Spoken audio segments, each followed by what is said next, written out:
Hey losers, I'm Coral. Welcome to my channel. If you're joining me for the first time, I like to read things that are strange and dark. So if you're into that, welcome to the party. Today I'm here with my half-month wrap-up. So these are books that I've read in the first half of September. Last night, I've been kind of sick this week. And last night I was like, oh, I think I don't even have to do a half-month wrap-up because I've only read like 4 books. And then I looked and I was like, wait, I've read 9 books. They just weren't all physical. So here I am, 9 books. As you can tell, I'm getting, I'm on the back end of some fucking thing. My throat has been so dry. That's really what's been bothering me the most.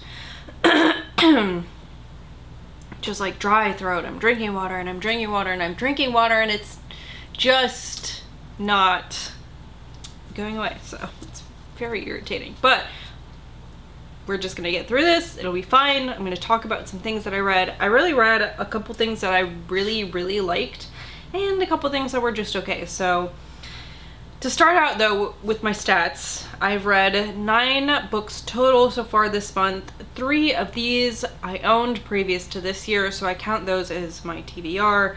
I read a lot of things from the library so far this month. I've had holds and holds and holds come in, and whose fault is that? Mine. It's all my fault. In total, I've read 3,060 pages, which is around 204 pages per day. So far, I've read 1 nonfiction, 1 fantasy book, 1 thriller, and 6 horror books. The oldest book I've read so far this month was published in 1993, and the most recent was a 2025 release. I read quite a few of those this month. I'm also doing the Read What You Want challenge, which is conceptualized by Criminali. If you watch his channel, he's great. And the whole point of the challenge is to read books that you own, and I've only read 3 so far this month that I count toward that, but that's okay. I just need to make like a huge dent in my library stuff because I've got like way too many holds. Luckily, a lot of them are audio, so I can just really try to zip through those. It's usually I get through those at a quicker pace, but I mean, it hasn't been so bad this month, I guess. But with school stuff, I can't really like listen to an audiobook and read a textbook, or listen to an audiobook and write a paper and shit. So that does make it a little, that gives me less time to do that stuff, which is irritating, but it's just part of what I'm doing right now, right? So to start, let's talk about books I did not read physical copies of. Okay, let's start with the nonfiction book, which was The Emperor of All Maladies, a biography of cancer. This is by Siddhartha Mukherjee. This was published in 2010, and this is a medical nonfiction history book about cancer.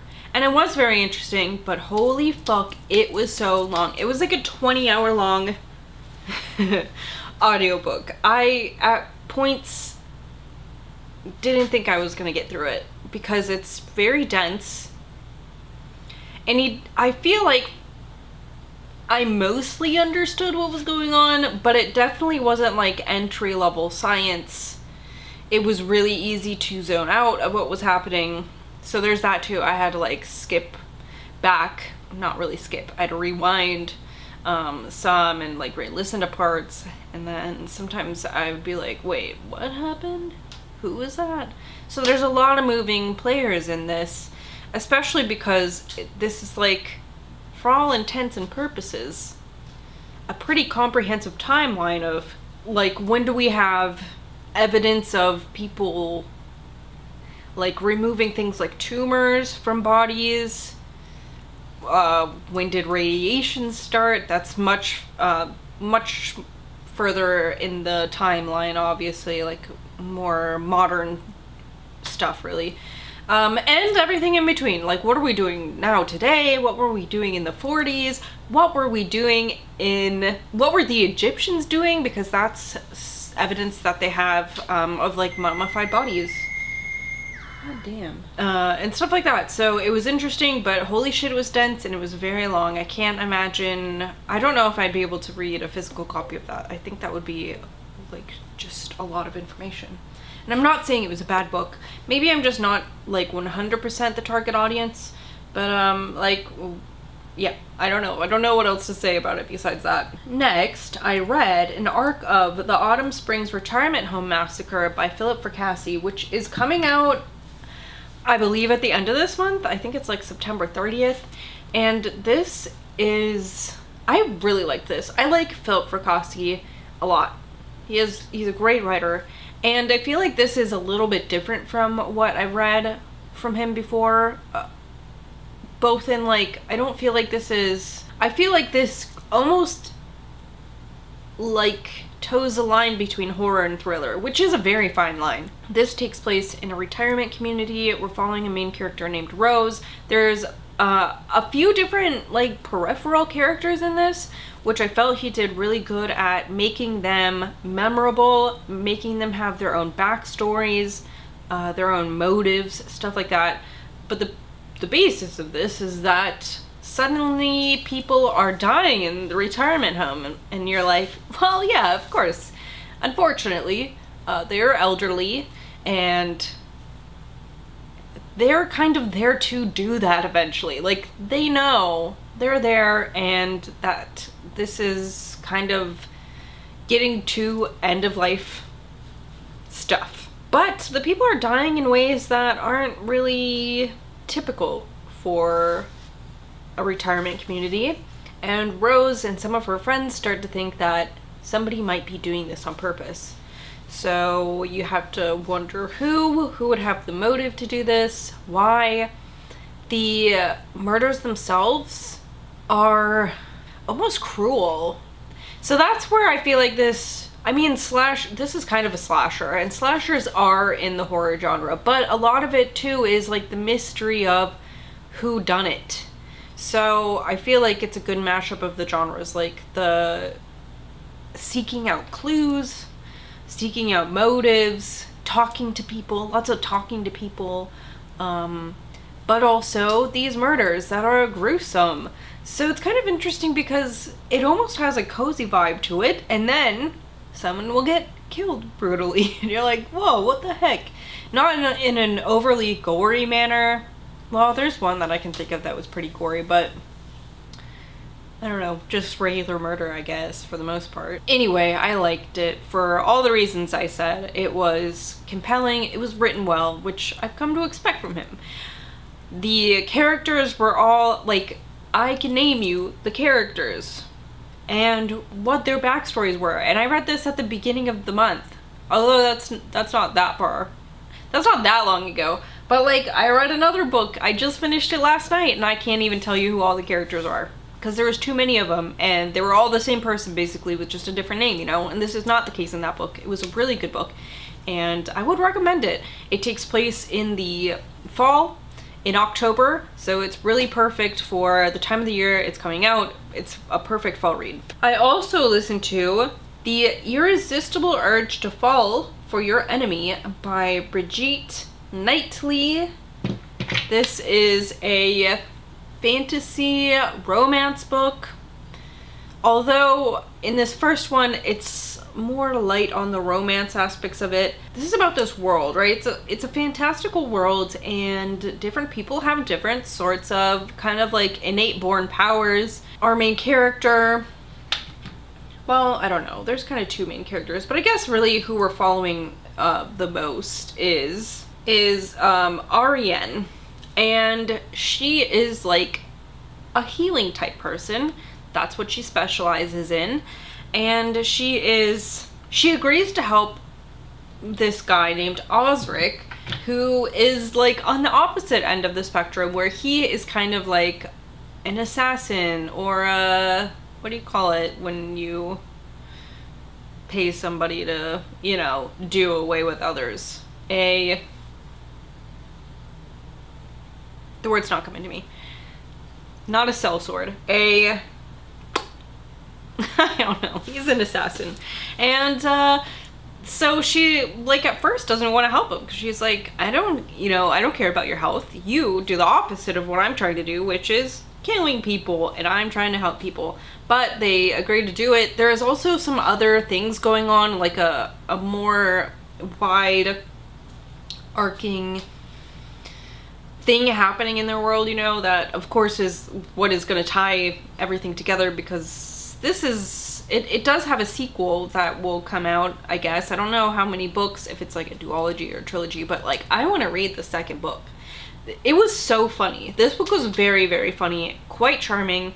I liked the characters, and it's got a trope in it that I really like when it's done well, but it's not always done well. So if you pick it up, I don't know. I think it's really easy to tell, like, what... It's called The Irresistible Urge to Fall for Your Enemy. So I'm sure we all know what trope I'm talking about, but yeah, I thought it was done really well in this book. Believable. And I just really liked it. Another thing I listened to this month is Another by Paul Tremblay. Now this... Wait, I forgot actually that I bought a copy of this after I listened to it, because it's a middle grade novel. And my daughter is 12, and this fits into, like, I don't know what her, like, reading goal thing. It's at the lower end of it, but it's like, it's so hard to find books that are, like, I looked up Number of the Stars yesterday, because I'd really love to read that with her, and it's like a third grade reading level, apparently, according to the AR system, right? And it's like, what? Like, sure, third graders could read it, but I think also older kids, like, there's more to comprehend than just third grade reading level, in my opinion. So I looked things up, like The Hunger Games, you know, and middle grade books that I have on my shelves that I think she would like, and they're all, like, too low. I've never seen anything that's even at, like, a 6th grade reading level that I own. That's not, like, an adult book. That would be over the kind of things that she needs to worry about at her age. You know what I mean? So it's very frustrating. Anyway, another fit into her, like, the lower part of her SPD, they call it, and I don't even know what that fucking stands for.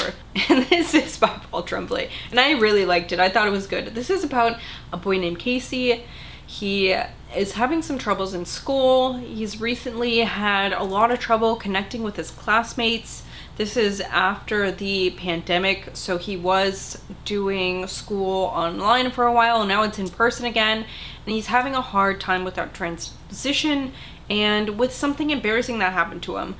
And so after his parents pick up this cool vintage phone, one with the like a rotary phone, right, at an antique store, it rings, and they're like, that's strange, this isn't plugged in. But his mother answers it, and she's like, oh yeah, sure, we'd love to have Casey's friend over. And Casey's like, what friend? What friend? And this man shows up with a friend for Casey, and it really changes everything that's happening in this household. It's very good. It's a great story to read with your kids. Casey deals with, like, anxiety, symptoms of anxiety and things like that. So I think that's a good thing. It's like a talking point, you know, for you and your family. So yeah, I'm really excited to read that with my kid, or have her read it. Mostly her read it, but also maybe we talk about it. Were there any other... Oh yes! Oh my god! This book, I fucking loved this book. This was The Unseen by Ania Ahlborn, and I can't even tell you... It starts out as one thing, and it goes in a direction I did not expect, but I was, like, so pleasantly surprised by. This is about a family who live kind of out in the country. They kind of do, like, a homeschooling thing. It's a little crunchy, but, like, in a way that's okay. They have a lot of kids, and one day though, amongst all these missing children, a boy shows up in their yard in the country, and mom's like, this is so strange. And they of course like bring him in to town into the police department, and no one can figure out who this boy belongs to, where his parents are, if he has any family. He also is nonverbal and doesn't have any means of communication. He does not sign, he does not draw anything.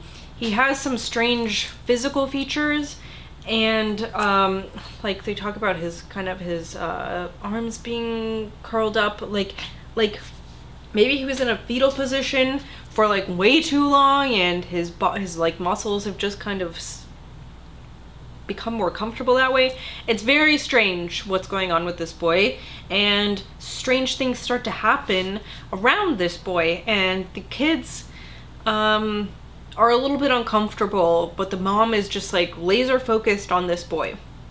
And I think that's all I want to tell you, because it truly was very scary. I had to turn off the audiobook before I went to bed. I couldn't listen to it while I was like trying to fall asleep, because I knew I was gonna have a nightmare if I did. And I didn't have a nightmare, but this kind of thing is something that really, it's like my deepest fear, and I don't see it in horror books really. Like very few times have I, and when I have, it's not really been done very well. But this was so good. Loved the ending. I would recommend it. This is like one of my favorite new releases this year. There were a couple times where it almost felt like the audiobook like jumped. And so I was like, wait, how did we get to where we are? So I don't know if it's like a continuity thing or not. That aside, like, no complaints. It was very good. None of my physical reads were great, unfortunately. I read Camp Fear by Carol Ellis. This was published in 1993, and this was, or is, a point horror novel about counselors at summer camp getting the camp ready for the campers. And you know that some of these counselors had previously been campers 7 years ago, and now they're back being counselors. And you find out that 7 years ago there was a boy who was found dead, and what happened to him. It's one of those plots, you know, it's very similar to many other like camp slashers, summer camp slashers. Too similar, in my opinion. It didn't bring a single new thing to the story. I'm saying this as an adult reading a teen novel, right? So take that with a grain of salt, of course. But it brought nothing new to the table. It was very predictable with the clues that the author left out. I felt like she tried to throw a red herring in there, and it was like, okay, but I know that's not who it is, because you've already practically told us who it is. And not just that, but there was there's probably like 10 counselors, and there's boys and girls, and I really couldn't remember who was who, except for like, I knew that one girl had been to the camp previously, and there was a couple boys though that had been to the camp previously, and I really, it's like, who's who? And then they'd mention like Tim, and I was like, who the fuck is Tim? You know? So they really did not have their own personalities. They were not fleshed out in any way. There was too many of them. They were all the same character. One of the only ways I could tell some of them apart was that there's this big play on like, this person's worst fear is this, and this person's worst fear is this, and it's like, oh yeah, that's this guy, you know what I mean? So I don't know, it just like really wasn't very good. That's all. Then I read Heads Will Roll by Josh Winning, and again, I just didn't like this. I actually read up to about page 180 and decided we were done. There was this big reveal, and that really should have ramped things up for me. But at that point I was like, you know what? I just don't give a shit about this, and I put it away. And I'm sorry author, if you're out there for some reason watching my video. It's not a personal attack. It's just that I didn't like this book.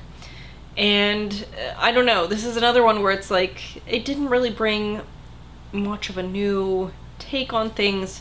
This is really okay, so we're following this main character. I don't even remember what her name is because her whole personality is being a character from a TV show she was in. That person's name is Willow, and that is also the name she's going by at the camp as like a pseudonym, because everyone has a pseudonym because they're all there after being like quote unquote canceled. And you know, I just really don't like the whole thing surrounding cancel culture, because it's like, you know what, if you have done something bad, you just deserve to get ignored. Like, don't be surprised if people don't want to interact with you and you know, kind of look down on you for being kind of a dick. So I don't know, it's just so annoying when people are like, so and so got canceled, and it's like, you mean that they did something bad and now there's consequences for it? I don't know. It's just the term, I feel like, that's bad. It's not necessarily that people are, you know, having consequences for the things that they say and do. But the whole thing is that they're here because they behaved badly, and now they're like doing technology detox camp and like wellness. But one by one, people start to go missing. And I guess Willow's gonna get to the bottom of it, although I don't really know if she does, because I didn't finish it. I don't know. I read enough of it. Then I read this anthology, Lullabies for Suffering. I don't know who this was edited by, but there are 6 stories in this. And I thought that like 3 of them were really stellar, and I felt like the other 3, 2 of them were okay, and one was like, and it was the last one too. It was like reading a bad Lifetime movie. It was just a little exaggerated, over the top. The dialogue seemed really forced. And I was like, oh my god, this is the one we end on. Like, how do I push through this? It was also quite long compared to the others. But, I mean, these stories aren't really short stories because there's 6 of them here in a, 250-page book. So they each take up a decent chunk of the book. And like I said, for the most part, I liked this. I think there was one by Carolyn Kepnes called Monsters. And that one was really like kind of heart-wrenching. So that was my favorite out of this collection. This, of course, has a theme. It is tales of addiction horror. They all do follow that theme, and the one by Carolyn Kepnes was really good. I also like the one by Gabino Iglesias. It was a little cosmic-y and interesting. So, okay, last. This was another new release. This is King of Ashes by S.A. Cosby. This is his most recent book. It's a thriller. I really like his books for the most part. They're really gritty thrillers that usually have like some sort of criminal, like crime aspect to them. Like in one, the guy's a getaway driver. In one, these 2 men become like a buddy cop duo and team up to find who murdered their sons, things like that. And this one is about a financial advisor who has kind of made it big. He has moved out of his small hometown where his family has really like built their business from nothing and have now become kind of pillars of the community.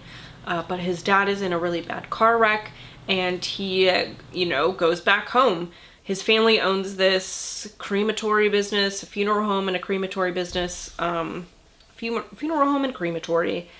And I think it's really actually just crematory. I don't think they're really doing like funeral stuff. So they own a crematory. It's my final verdict about this. And yeah, they're one of the more prominent families. It's the main character, Roman, and he's got a sister and a younger brother. Their mom has been missing since they were children. and their dads, you know, raised them. But the younger brother and sister also work in the family business, and now Roman has come to kind of help out with that. But his baby brother, Dante, has gotten into a lot of shit with some local drug dealers, and Roman has to figure out how to help him. And so I really thought that up until a certain point, this was like really stellar. But then after a while, it's not even like too long. It was just like, I guess I just didn't really like where it went. And it wasn't that I was necessarily bored by what was going on, but I was ready to like wrap the story up. There's a really interesting reveal at the end, which I do appreciate, but yeah, I don't know. It's just, I don't know why. It's also like, I don't know why it had to get to where it did. And this is also me kind of comparing his books to the other ones that I've read, which are some of probably my favorite books in that genre. I really love his writing. He writes really compelling characters. You jump right into the story, like there's no fucking around. You get right to it, and I really appreciate that. But this one is just not my favorite of his, I guess. So those are the books that I've read so far in September. Now, I've only got about a week left until Halloween-a-thon starts, so I'm really hoping... Oh, I've got like 4 books I need to read in a week. Plus, I've got fucking library holds. Why did I do this to myself? It's so silly of me. So, yeah, I've got to go now because I need to do some schoolwork, and I don't even know when I'm gonna have time to edit this video. Someday, hopefully, it'll be like December and I'll be like, this is my mid-September wrap-up. But yeah, that's it for today. I'd love to know, as always, if you've read any of these, what you thought about it. Have you read The Unseen by Ania Ahlborn? I'm pretty sure it like just recently came out. I don't know if it was this month or maybe last month, but holy shit, like this is a book I'm going to buy a copy of as soon as I'm buying books again. I say that as I show you a book that I bought this month. But that one is kind of for my daughter, okay? Yeah, so that's it for me today. Thank you so much for watching, and I will absolutely see you later. Goodbye!